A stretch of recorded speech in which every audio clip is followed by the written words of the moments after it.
Ces écouteurs True Wireless permettent de traduire jusqu'à 40 langues en temps réel et de façon indépendante. C'est-à-dire que vous et votre interlocuteur pouvez mettre un écouteur chacun dans une oreille pour vous comprendre tout en parlant une langue différente. Cette solution fonctionne aussi bien en ligne que hors ligne. Je vais tout vous expliquer en détail. Ce sont les TimeKettle WT2 Edge. On va voir si cette solution est fiable ou non et à qui il se destine exactement. Tout d'abord, parlons des accessoires qui sont dans la boîte. La marque fournit en plus des écouteurs des embouts supplémentaires, des tours d'oreille en silicone, si vous en avez l'utilité, un câble USB-A vers USB-C pour recharger le boîtier, une petite carte qui va permettre d'avoir des langues hors ligne, je vais y revenir après, ainsi que des notices pour les écouteurs et l'application. Place aux écouteurs et au boîtier de charge. Vous connaissez désormais tous, j'imagine, le principe d'écouteurs Bluetooth True Wireless, des écouteurs 100% sans fil. Ce ne sont pas des intras, c'est un profil OpenFit qui ne vont pas obstruer le canal auditif. Ça laisse davantage passer les bruits environnants. Ils sont équipés de micros tous les deux. Vous remarquez des LED de fonctionnement, c'est notamment rouge quand on commence à manquer d'autonomie. Niveau confort, on reste dans la moyenne de ce que j'observe avec ce type d'écouteurs. J'ai pu les porter pendant plus d'une heure d'affilée sans ressentir de gêne particulière. Chez moi, ça tient bien. Le volume à 50%, on peut espérer 3 heures d'autonomie, 12 heures au maximum avec le boîtier de charge et il faut 1h30 environ pour recharger complètement le boîtier. Je vous donne mon impression sur la qualité de fabrication. Ça me paraît quand même un brin chipos. On est en droit de s'attendre à mieux que cela selon moi. Il m'est parfois arrivé de mal remettre un des deux écouteurs et qu'il ne charge pas.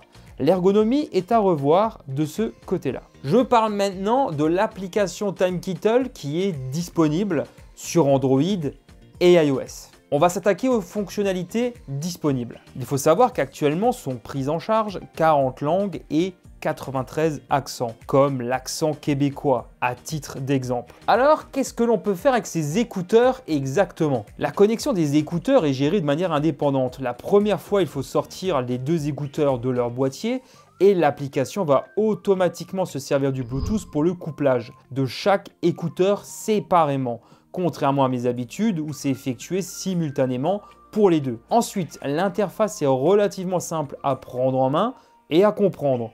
En haut, les écouteurs avec l'autonomie. En dessous, les différentes options disponibles. Vous pouvez activer une fonctionnalité de traduction hors ligne. Je vais y revenir ensuite. Là, je vais d'abord m'intéresser aux différents modes qui sont disponibles juste en dessous. Avec le mode simulateur, vous marrez pas, c'est une erreur de traduction de l'application en français. C'est plutôt le mode simultané en fait. Chaque utilisateur va porter un écouteur. L'écouteur droit est porté par moi et le gauche par une autre personne qui va entendre les traductions verbalement. Comme ici avec une amie, Delphine. À l'étape suivante, je choisis dans quelle langue va parler l'IA de l'écouteur gauche. Je choisis l'anglais. Il faudra ensuite suivre quelques instructions pour affiner certains réglages, notamment le volume, les durées de pause entre les phrases, la vitesse de lecture du narrateur IA. Donc là, tout d'abord, merci Delphine de m'accueillir chez toi pour tester les écouteurs. Alors là, on va maintenant voir en temps réel comment ça fonctionne. Déjà, parle-moi un petit peu de toi, de ton métier d'abord. Qu'est-ce que tu fais dans la vie? So I have to pass order in France or in Germany or I don't know, in other companies, in other countries. It's interesting to have the possibility to work with different companies in many countries. So to use the different languages. Donc maintenant, on va poursuivre en allemand. Oui, donc la question, c'est très simple en fait. Est-ce que dans le cadre de ton métier, dans l'entreprise où tu travailles, est-ce que tu te sens en danger via des services qui débarquent et qui reposent sur l'intelligence artificielle, qui pourraient potentiellement peut-être remplacer ton poste? In meiner Firma wird es nicht so, also werden wir diese Intelligenz nicht benutzen. Ne? Wir sind sowieso nur zwei in meiner Firma. Und haben direkt Kontakt mit den Firmen, also mit den Lieferanten und so weiter. Und dann müssen wir sowieso die richtige Sprache sprechen, ne? weil weil es jedes Mal viele technische Wörter gibt und dann muss man schon alles richtig kapieren. Ne? Si j'ai bien compris, tu n'as pas peur en fait de te faire remplacer par une intelligence artificielle parce que le contact humain prime avant tout, c'est ça? Ja, das wird sowieso nie der Fall, weil wir sowieso nur 2 in der Firma sind. Dann wäre es sowieso kompliziert, wenn der Boss alleine wäre, dann müsste ich sowieso in der Firma bleiben. Ne?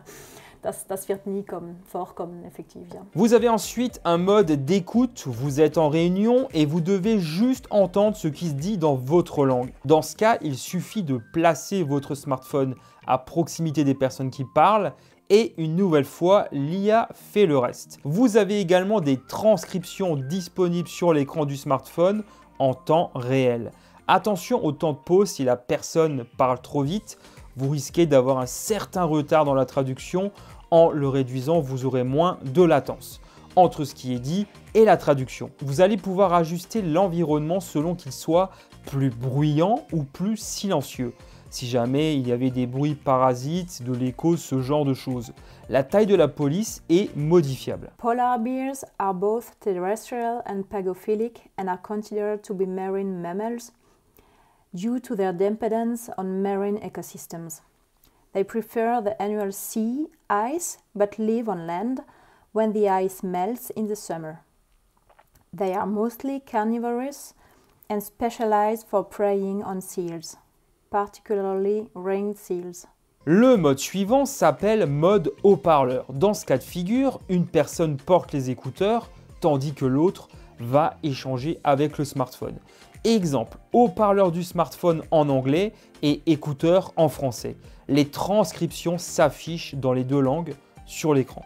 Alors, est-ce que tu as déjà vu Dune 1? Est-ce que tu sais que le nouveau film va sortir? Qu'est-ce que tu en penses? I don't know this film, so I didn't saw it, and I cannot give you an answer, so it will be complicated to give you an answer. Le mode tactile est un peu différent. Ici, il faut porter un écouteur chacun et appuyer sur les écouteurs avant de parler. Un peu comme on le ferait avec des talkie-walkie finalement, à l'ancienne si je peux dire ça comme ça. Ça peut éviter de parler en même temps. Personnellement, je n'ai pas beaucoup utilisé ce mode-là lors de mes essais, mais pourquoi pas. Est-ce que tu trouves qu'on entend bien avec ces écouteurs? Ja, das funktioniert effektiv ganz gut. Ne? Muss man ein bisschen, also den Ton ein bisschen stärker machen, aber das geht so. Ne? Könnte schlimmer sein. Et est-ce que tu trouves que ça te fait mal? Est-ce que ça te gêne quand tu les portes? Nein, das liegt effektiv ganz gut im Ohr, ne? Und das hebt wirklich. Ne? Das ist einen guten Kopfhörer. Ne? Là, on va faire un petit débrief maintenant sur l'utilisation de ces écouteurs. Donc, avant de démarrer ce petit test, on ne s'était pas concerté. Non. Je ne t'avais pas parlé des questions que j'allais te poser. Ça aurait été plus simple, voilà. Donc là, maintenant, qu'est-ce que tu as aimé tout d'abord avec ces écouteurs? On va d'abord commencer par le positif. Alors, en fait, les écouteurs se portent effectivement relativement bien dans l'oreille. Donc, ça tient relativement bien. Voilà, tu ne les perds pas en cours de route. La traduction n'est pas si mauvaise que ça, que ce soit en anglais ou en allemand. Voilà, donc ça c'est une bonne chose. Et même quand c'est du simultané, même quand on parle directement ensemble, donc le premier mode notamment, les termes utilisés sont relativement précis, je trouve. Tu arrives à comprendre. Après, je ne sais pas si tu as une discussion très approfondie maintenant dans un domaine très spécifique. Je ne sais pas si ça va traduire en fait de la bonne façon, si ça va utiliser le bon terme. Si c'est vraiment plus dans le domaine du travail, par exemple, où on a des termes un peu plus spécifiques, un vocabulaire plus précis, je ne suis pas sûre que ça va... Ouais, j'ai un petit doute que ça va traduire... Ouais. Alors moi j'ai déjà un petit avis là-dessus parce que j'ai vu 2-3 petites erreurs. Donc là ça c'était pour le positif. Et pour le négatif, qu'est-ce que tu pourrais dire encore? Alors par rapport ce qui m'a surtout marqué, c'est le dernier mode d'appuyer à chaque fois sur le bouton. C'est vrai que c'est vraiment pas pratique parce que c'est trop compliqué à utiliser, je trouve. Quand tu es toujours obligé d'attendre, d'appuyer à chaque fois dessus, c'est pas forcément super pratique. Je trouve qu'il faut quand même un petit temps d'adaptation jusqu'à ce que tu saches comment ça fonctionne, que tu arrives à tout comprendre, que voilà, étant donné qu'il y a aussi des coupures, il y a Il y a des, voilà, il y a en général, comme dit, dans chaque phrase, 2 ou 3 coupures dans la traduction. Jusqu'à ce que tu aies compris toute la phrase, voilà, il y a un petit temps. TimeKittle propose un Labs avec des fonctionnalités un peu en avance, en bêta. La traduction peut parfois s'avérer assez approximative en fonction du contexte et des expressions, ce genre de choses. Ici, on peut en améliorer la précision selon la marque en ajoutant des entrées lexicales.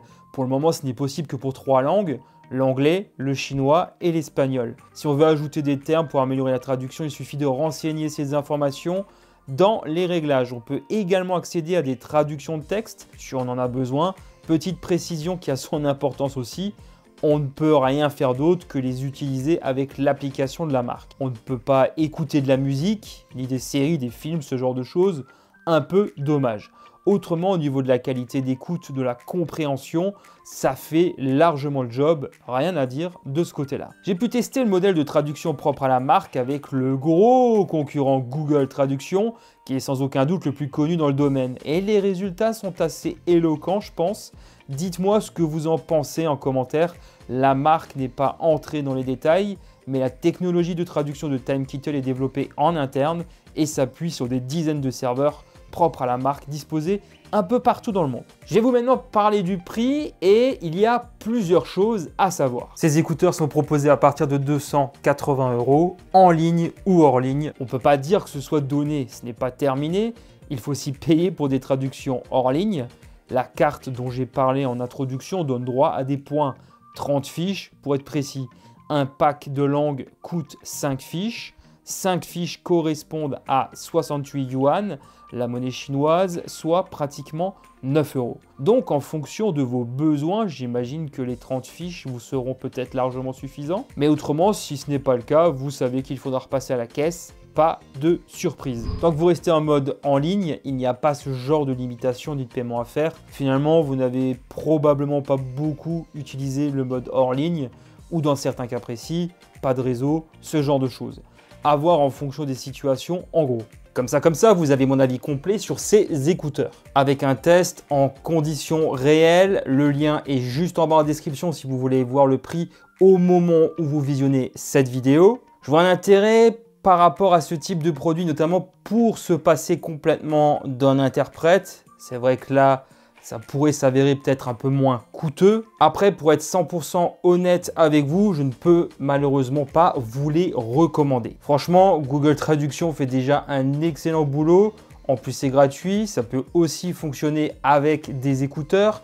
Ils prennent en charge un grand nombre de langues. C'est bien plus fluide et fonctionnel en général. La proposition de TimeKittle est un peu brouillonne, ça manque un peu de consistance sur certains aspects. J'ai parfois l'impression qu'on a affaire là encore à une bêta. J'observe aussi parfois un peu trop de latence. J'ai également eu l'occasion de les tester à l'occasion de quelques visios que j'avais eu avec des marques chinoises. On parlait en anglais.